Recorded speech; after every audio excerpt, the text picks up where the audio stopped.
Hey, Leo. Sup, Fred? Got something special for you to read. Hope you like it. Sure I will.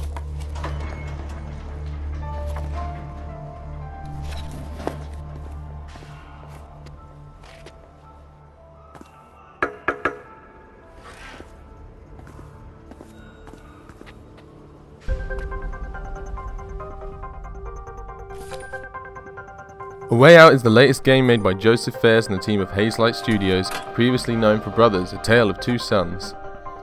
With this interesting idea grounded in player cooperation, this game has been on my radar since its big reveal during E3 last year.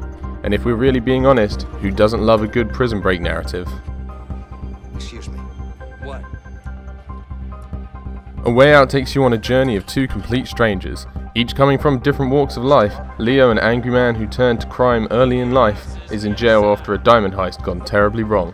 Vincent, on the other hand, is a college-educated man in jail after being sucked into a life of organised crime. The two will need to work together to not only escape the prison, but to get revenge for what landed them both in there in the first place. And as you'll soon find out, it was all because of the same man, Harvey. Despite a rough start and following an intense kitchen fight for their lives, both men grow to trust each other, hatching and executing a plan to escape the prison and getting their lives back together.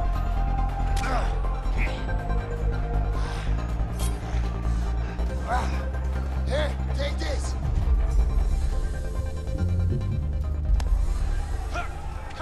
I'll kill you. As you'll find out quite quickly, both Leo and Vincent have very different approaches to the world, and this will impact everything from making plans and following directions to finding out information from various NPCs. Of course, since each of the chapters within the game offer different ways to play, from quiet, stealthy to completely chaotic, you will have fun whichever you decide. The story ebbs and flows in such a way that it makes the relationship between Leo and Vincent, as well as their interactions with NPCs, as organic and entertaining as possible. And if you were looking for a good laugh, you'll certainly find plenty with the jabs each men get at each other throughout the entire story. The twists and turns of the story are well designed that it's hard not getting thoroughly invested in both stories happening at the same time. The narrative is one that's not entirely captivating but emotional as well. From beginning to end, A Way Out would have you at the edge of your seat with fingers crossed for some sort of happy ending for both Leo and Vincent. One thing that's obvious from the start is just how much planning went into making the variety of interactions within the game as interesting as possible. The dual storyline is captivating not only in execution but also in style, as the fate of both men intertwine time and time again.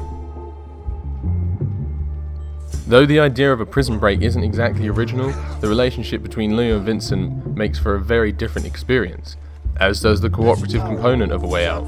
You must work in cooperation to gather information, get past obstacles, distract guards, make your way into unreachable areas, and ultimately to escape. This can be done by couch co-op play or online cooperation, both of which are split screen.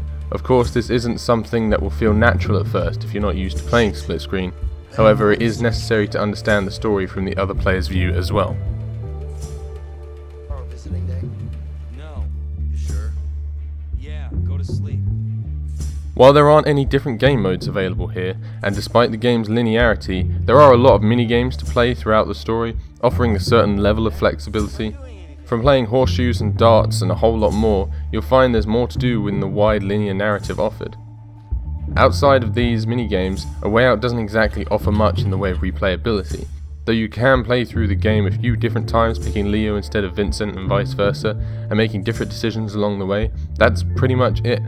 With that said, depending on how much you interact with the variety of characters and how many mini-games you take part in, A Way Out will take anywhere between 7 and 15 hours to beat. While we're on the topic, there genuinely doesn't seem to be much in the way of consequences at all here. As a fan of the decision-making processes having some sort of impact on the story, this is rather disappointing. I'm not expecting a huge tree of branching decisions, but a few consequences for making mistakes or picking the wrong words when interacting with an NPC would have made the game that much more exciting. Though the game does keep a certain level of anticipation the whole way through, the element of surprise could have been increased with a small consequence along the way.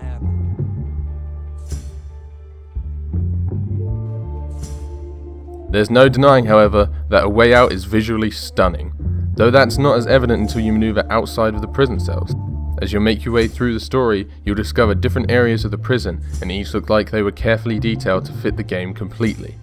From cutscenes that rival the big names in the industry to crisp textures throughout, the game looks very well crafted. As much as I wish I could say the sound maintained the same level of consistent craftsmanship, this just isn't the case at times. A Way Out suffers from a couple different dialogue issues here and there that are definitely noticeable. As this is a game designed to be played entirely cooperatively, it's often hard to hear one player's interactions with the NPCs while the other is also carrying on a conversation. In addition to this, and while the relationship between Leo and Vincent is enjoyable throughout the narrative, there are times that the dialogue just seems a bit lacking. Thankfully, these are some small annoyances that are quickly forgotten. It doesn't hurt that the other sounds are very clear and crisp, from the sound of the prison to the sounds of the wild. Everything seems quite real. A Way Out is creative and thoughtful, which is exactly what you want to see from a linear narrative-based story. Unfortunately, there are a few things that stand in the way of the game reaching its true potential, specifically a complete lack of consequences, as well as a few dialogue issues, but other than that, there isn't exactly a lot to get disappointed over. As a game, it is exactly what was promised to me, and then some. Overall, Hazelight Studios really nails what it means to make a good cooperative, narrative-based game that will have you wanting to dive back into the thick of it every time.